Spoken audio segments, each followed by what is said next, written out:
Hi, and welcome to the SEO podcast, Unknown Secrets of Internet Marketing. My name is Chris Burris, one of the owners of EWR Digital.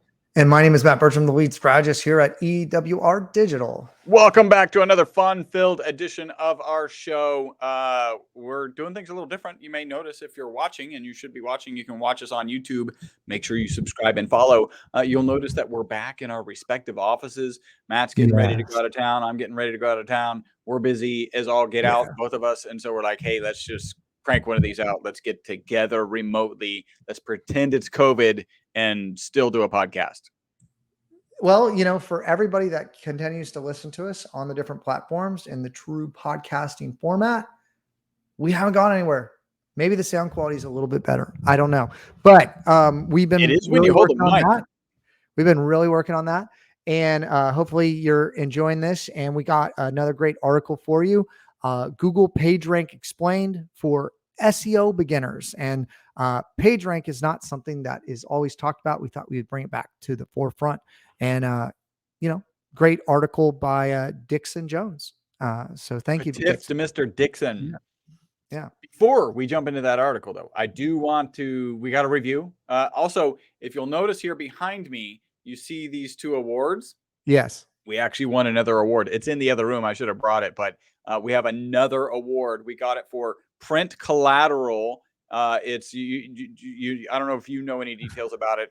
Yeah, so it was a client we brought on that's in the gaming industry, and they were doing a Series A, and we did some graphic design work for them. We put together a really nice deck, a landing page, really wanted them to put their best foot forward to investors, and they were able to raise a bunch of money, and really great work by our creative team. We certainly are known for SEO, but I think the last 3 years we've also won graphic design and creative awards, branding awards. So we're certainly building out that piece of the business, and certainly excited to continue to be recognized for great work. It was a great event. Again, that's American Marketing Association Award. My wife and Chris, we also won a Hermes Award. We won a Hermes Award for a multi-channel campaign, large campaign. So that was a lot of fun too. So yeah, there's a lot of good things happening over here at EWR, not to be confused with the airlines. Okay. Not, or the airport, LaGuardia, right. Or Newark or something like that. Yeah. So, Google, we'll figure it out. We're working on it. I knew that was an issue when we launched. But I think we're figuring it out. So yeah. EWR All right, we got a review. This review is, of course, 5 stars. Hey, we got that time. That was good.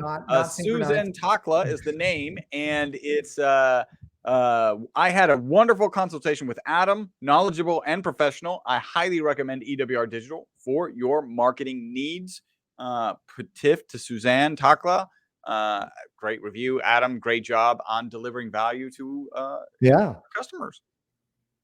Gotta love it. Also, however you found us, right? If somebody tweeted it, if somebody shared it with you, do that for somebody else, please.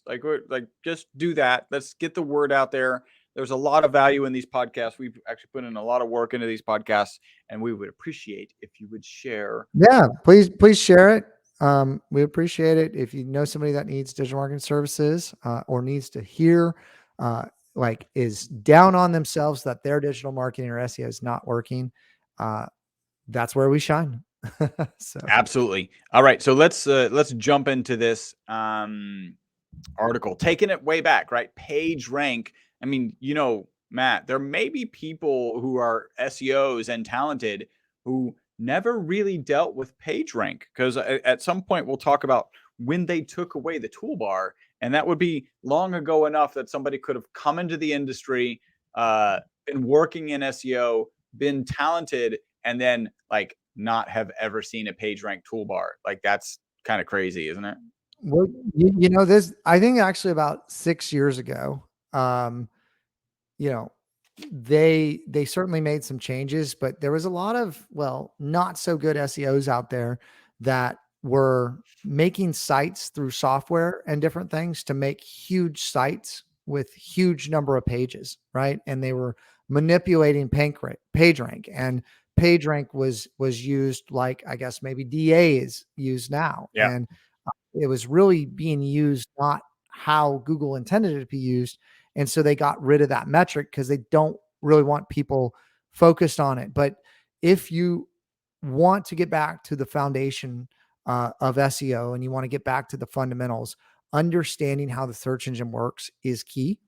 And PageRank is a big part of that. So absolutely. All right, well, let's jump into this. Again, Patif to Dixon Jones. PageRank was once at the very core of search and was what made Google the empire that it is today. We're going to cover these things in this podcast, in this article. What is PageRank? The history of how PageRank evolved, how PageRank revolutionized search, toolbar PageRank versus PageRank, how PageRank works, how PageRank flows between pages, and is PageRank still used today? And I'm sure you're all very interested. What is the consensus? Is PageRank still used today? But first, we're going to start on what is PageRank. Created by Google founders Larry Page and Sergey Brin, PageRank is the algorithm based on the combined relative strengths of all the hyperlinks on the internet. Like, that's easy to say. We're going to get into actually describing it. Most people argue that the name was based on Larry Page's last name. Others suggest that Page refers to the web page. It's probably the case that it's both. I mean, I love all the lore, right? Like back when SEO wasn't even a thing yet and search engines were new. There's so much lore. I really enjoy it. And here's the thing, right? You think about Google and you think about the Pixel phone, right? Yeah. Engineers put Easter eggs and all kinds of funny stuff all over the place. If you're in the digital marketing space, you know what a pixel is. It's how to remarket to people. The engineers named it Pixel for a reason. And it's kind of funny that they're like, basically, you're giving us everything that you do. It's a great surveillance device. It's a great marketing tool. And you're just giving Google everything they need to know everything about you. And we're going to just call the phone a Pixel. Like, that's why they called it that. And okay, it's a great name, but it's both. Like that like, and engineers are funny about that sort of thing. And so, yeah. I had never heard that. That's pretty awesome. You like the Pixel. It's pretty obvious too, right? Yeah, like, it makes perfect sense. Right? All right. So when Page and Brin were at Stanford University, they wrote a paper, and that paper was titled "The PageRank Citation Ranking: Bringing Order to the Web." It was published in January of 1999. That's the year that I started ewebstyle.com. That was back in 1999. So we actually started at the same year they published the paper. So Google didn't actually exist when we started. The paper demonstrates a relatively simple algorithm for evaluating the strengths of web pages. And there's a figure here. I don't know if you are in a position to pull it up. It's really, actually, if you pulled it up, it wouldn't be of much value. It's just a lot of lines. It's really kind of confusing. This is the IP stuff that is sometimes these diagrams are pretty confusing. It's just a bunch of lines connected to a bunch of different pages, and it basically shows you the like link equity flow. Right? Yep. The paper went on to become a patent in the US, but not in Europe. Apparently in Europe, you cannot patent mathematical formulas. So they did not patent it in Europe. And it's got a flow chart from the patent. It's got that previously kind of confusing, really almost thought map of where the links are going between pages. Stanford University actually owns the patent and has assigned it to Google. The patent is currently due to expire in 2026. Excuse me, 7. So we got 4 more years before that expires. It'll be interesting, and I'll kind of bring that back up a little bit later. All right, so a history of how PageRank evolved. During their time at Stanford in the late 1990s, both Brin and Page were looking at using links to work out how important each page was relative to another, which was a revolutionary way to order pages. Nobody had figured out this kind of voting system that we talk on here regularly. Mm-hmm. The idea quickly turned into Google. Google's initially, the idea was so solid that it initially launched as a search engine, as a company with no ability to earn revenue, right? And while Google at the time was known as Backrub, did you know that? I didn't know that. I did not know that. No. Yeah. Was the search engine. PageRank was the algorithm it used to rank pages in the search engine results pages SERPs. Isn't that cool? Yeah, I'm learning. I love doing these podcasts. I learn something new all the time. Now, the Google dance. One of the challenges of PageRank was that the math, while simple, needed to be iteratively processed. The calculations runs multiple times over every page and every link on the internet. At the turn of the millennium, this math took several days to process. So the Google SERPs would move up and down. The actual first position, second, third position would move up and down during that time. And these changes were often erratic. This was known as the Google dance, a kind of tongue in cheek. You just mentioned engineers love to do this. The Google dance later became the name of the annual party that Google ran for SEO experts in Mountain View. All right. So let's talk. There's a couple things here that I ended up skipping over. Let's talk about the retreat of PageRank. So Google's algorithm was initially believed to be unspammable. Isn't that kind of like a counterintuitive? Never say that. Anybody that says that kind of stuff opens themselves up for people. Like, we're unhackable. Like, don't say that. Like, then everybody's going to try to hack you. Like, bad plan. They thought it because of all the other search engines were just based on the content on the page, and people were already gaming that system, right? This was quote unquote unhackable because it required the votes from other people on the internet, right? This gave, Google's confidence did not last long. PageRank started to become problematic as the backlink industry grew. In fact, the backlink industry grew because PageRank was a way of ranking pages. Like, that's exactly what happened. The PageRank toolbar was withdrawn by 2016, right? So we're looking at what, 64, 8 years ago. That's what I'm saying. Somebody could be in the SEO industry for 8 years and have never seen, and be experts and be very talented and have never seen the PageRank toolbar. Isn't that, Chris, do you remember when there was like a glitch in the system and Google showed you, like, it wasn't PageRank, but it was like the value of every page? Like, they had some kind of formula that they could see on the back end that they accidentally, it was for like a couple hours, showed you all this data, and a couple really smart individuals, which I was not one of them at the time, mined like a ton of that data, because it was like something that Google didn't, like, from the mathematical formulas, didn't want you to show. They showed it. It gave so much insight. They took it down. Do you remember that or no? I don't remember that. But yeah, that seems like an engineering thing also. You name it Google Dance and have the dance, your actual dances, name it after it. Also, you push something without double checking that your echo check is not turned off. What is it? Test and production or whatever. Yeah. Test and iterate, or whatever, release and iterate. Google spent many years encouraging SEO professionals away from manipulating links through its Google guidelines, right? That's the documentation, and through advice from its spam team headed by Matt Cutts. It was headed by him until 2017. Also, there could be SEO experts who never actually followed up with Matt Cutts. Like, they didn't know who Matt Cutts was, and he was very big. Very important. Actually, when I was reading this, I thought about kind of like, where is Matt Cutts now? Like, he's still at the company. He's doing something else. He has a personal blog out there that I've checked on a few times. So Google's algorithm were also changing during this time, where they were focused on trying to dissuade people away from manipulating links. The company has been relying less and less on PageRank. So let's talk about toolbar PageRank versus PageRank. Google was initially so proud of its algorithm that it was happy to publicly share the result of its calculation. By the way, in the interest, if you think back to Google's mission, right? would make information accessible to everyone, sharing the page rank on a page that you might land on could give you some indication of how credible that particular page is. Yes. Yeah. Right.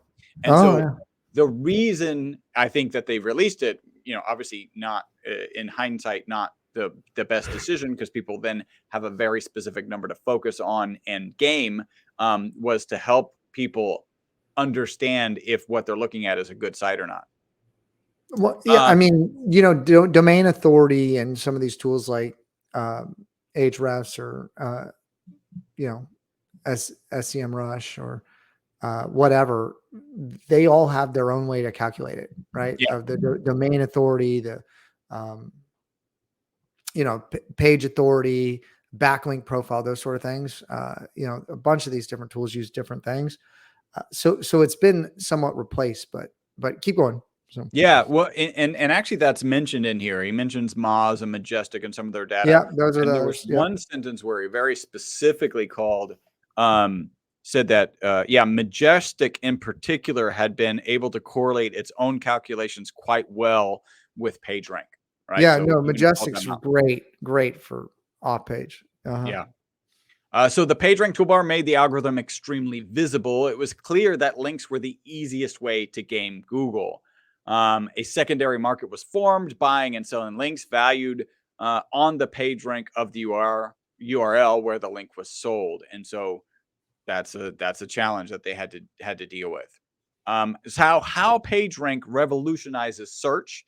Other search engines relied heavily on analyzing the content on each page individually. These methods had little to identify the difference between an influential page and one simply written with random or manipulated text. Yeah. So, oh my gosh, SEO was such a mess back in the day. I remember being able to submit a page, refresh the search result, and see the changes that I had just made change the position on the result page. Yeah, now they sandbox stuff, and I don't know exactly. You'd have to go back and look at the patents on how long they do that for. But I have seen for, like, if you're new of building domain authority in a certain section, it could be up to 90 days. Okay. Maybe even a little bit on the far side of 90 days where you're doing all the right things. And then finally it like punches through. Something happens. Yeah. And I think, they're looking at consistency. Like they're trying to get the overnight spammers out of there. They want you to have to work for it, to earn it, to make sure you're doing all the right things before they reward you in certain areas. So yeah, it does not happen immediately unless you're like already in the category. Like if you're in the top 3 positions to move around the top 3, that stuff happens pretty immediate, right? There's all kinds of, at different areas of where you are in the top 100, what's going to happen. And I would also tell you, to get in the top 100, to get in the Google index, Chris, you got to be the best in the world. And there's millions of callbacks for that, right? And your website's got to present that information in a way that's going to even make it into Google's directory. And it is Google's directory. Okay. We forget that. It's not a public utility. Yeah. Yet. Maybe. Yeah. Yet. But it's a private company that has their own directory that you're abiding by the rules to use. And you should also, as a SEO, know that. Yeah. So because all the other search engines were focused on just the content on the page, it was easy for SEO pros to manipulate that, right? They can manipulate the content. Back then it was keyword stuffing, which actually keyword stuffing worked on Google for quite some time too. It soon overtook the main incumbents of the day, such as AltaVista, Inktomi, which powered MSN, among others. Well, Chris, keyword stuffing was overused, and any marketer is going to typically like overuse stuff to a large degree. Man, do I have I don't know. But what I would tell you about that is in the early days of the search engine, it was hard to get Google to understand what you were talking about, right? The AI wasn't as smart. So you were continually giving it new signals to hopefully understood what the page was about. Certainly, if you gave too many signals and the algorithms weren't mature enough, or the neural network wasn't mature enough to understand what you were asking, you would push it too far, and there was standard deviations on what you could and couldn't do, but you can manipulate them, right? And to a certain degree, in certain areas, this is still the case where the AI hasn't developed enough, like AI or like images and stuff like that, and alt text. But it didn't start off bad. It was like giving Google a little bit more signals on what your stuff was about, right? And now that um, you know, the algorithms have come such a long way, you don't have to do all that stuff anymore. It understands what you're talking about, right? Yeah. And so really now it's hurting you more than it's helping you, because um, you want to write in natural language. And if Google sees that you're not writing in natural language, and the keyword density is a lot higher than normal, because it's also always comparing you against your competitors, if you get outside that standard deviation, you start getting into penalty range. Yeah. So yeah, no keyword stuffing. Keyword stuffing, bad. All right, so let's talk about how it works. So the formula for PageRank comes in a number of forms, but can be explained in a few sentences. Initially, every page on the internet is given an estimated PageRank score. This could be any number. Historically, PageRank was presented to the public as a score between 0 and 10. The PageRank for that page is then divided by the number of links out from that page, resulting in a smaller fraction.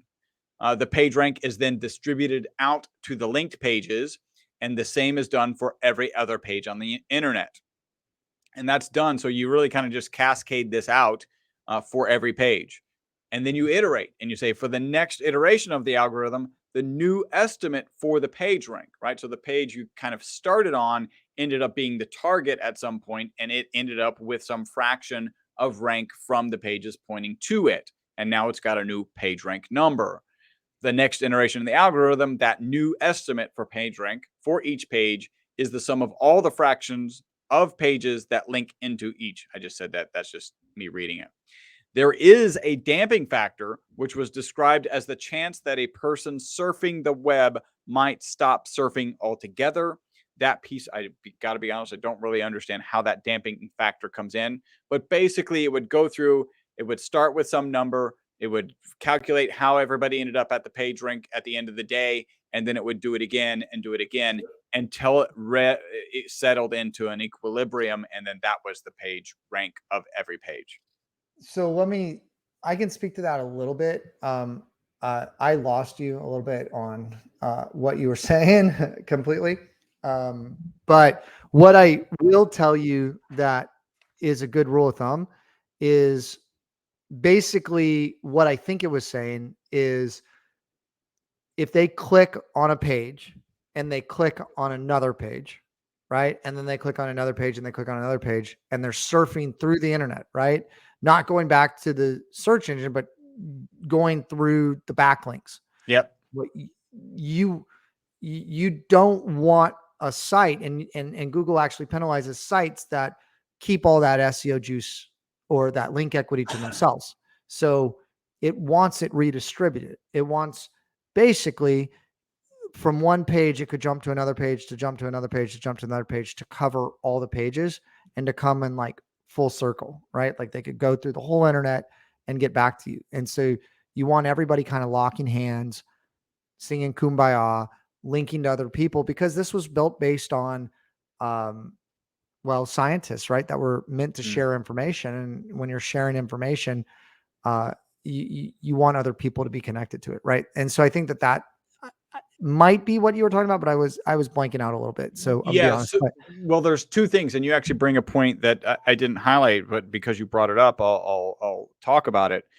What it would do if there was a page that did not have an outbound link, effectively link juice ends up on that page and has nowhere to go.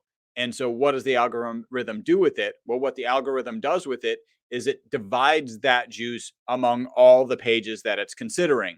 And what that ended up meaning is a web page without any links to it could actually have some page rank, because it got it through effectively kind of osmosis, or by default saying, hey, that's a page that's out here. There's no links to it, but it got some link juice because there are a number of pages that don't have links out from them.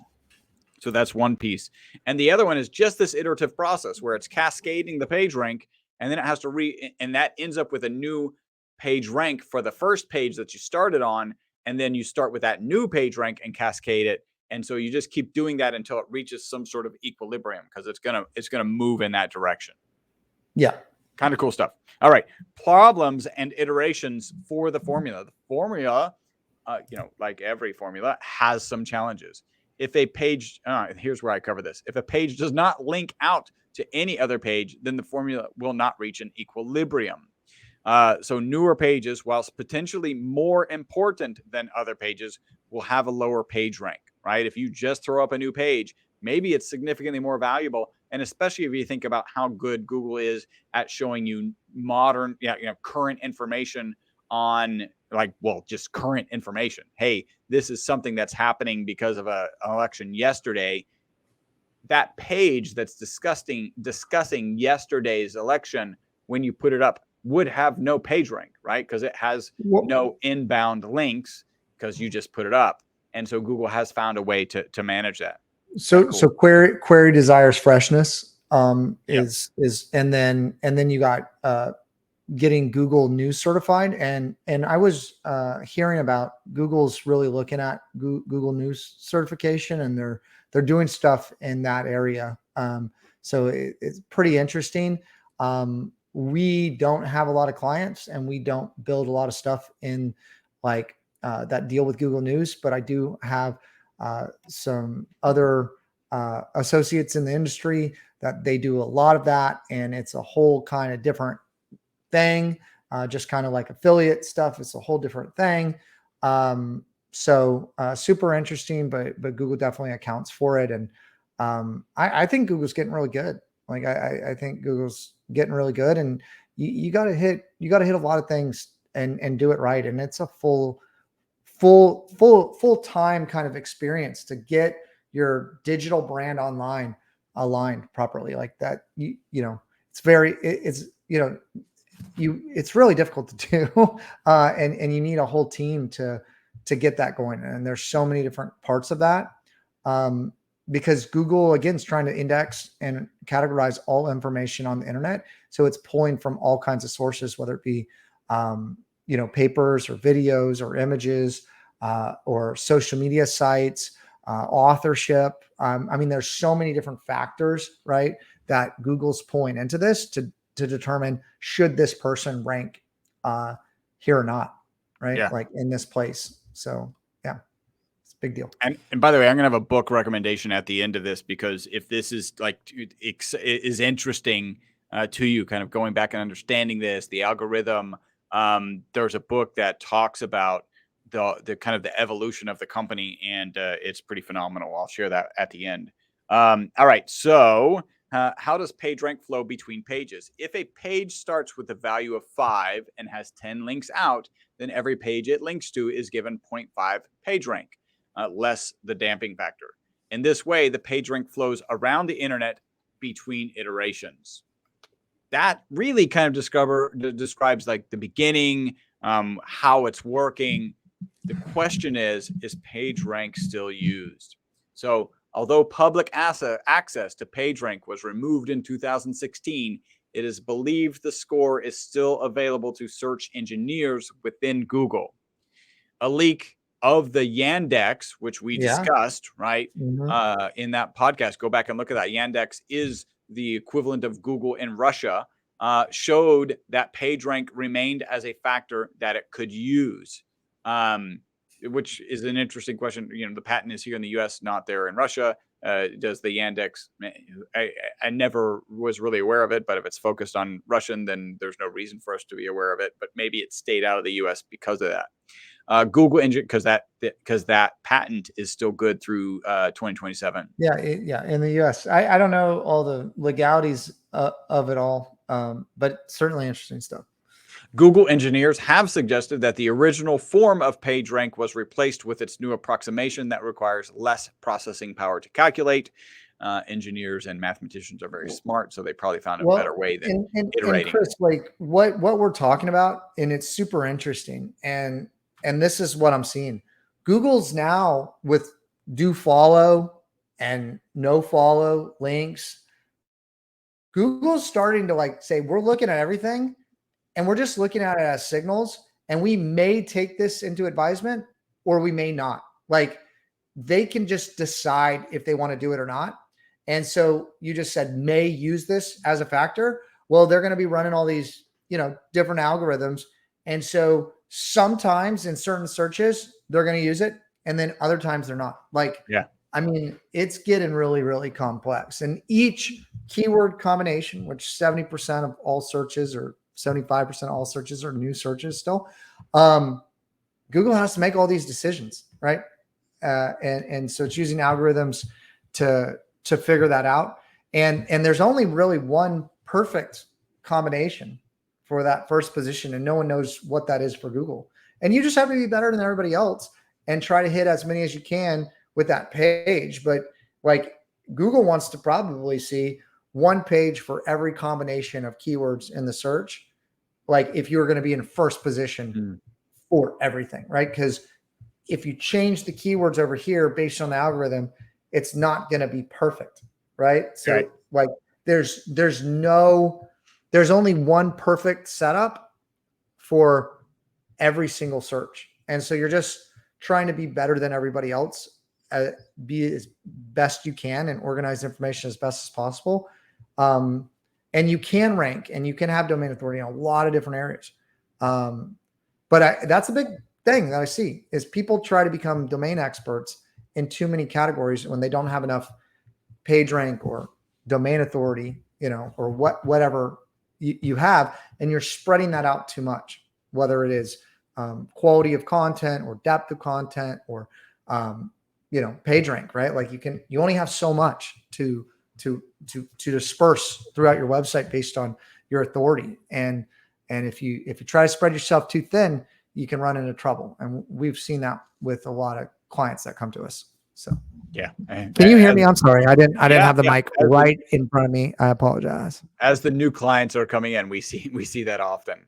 Regardless of what other algorithms Google might choose to call upon, PageRank likely remains embedded in many of the search giants' systems to this day. Great article, Dixon, Jones, Patif to you. Really good stuff. That book is actually I'm Feeling Lucky, the Confessions of Google Employee number 59. And I'm just going to give you some behind the scenes stuff. Number 59 was a marketing guy.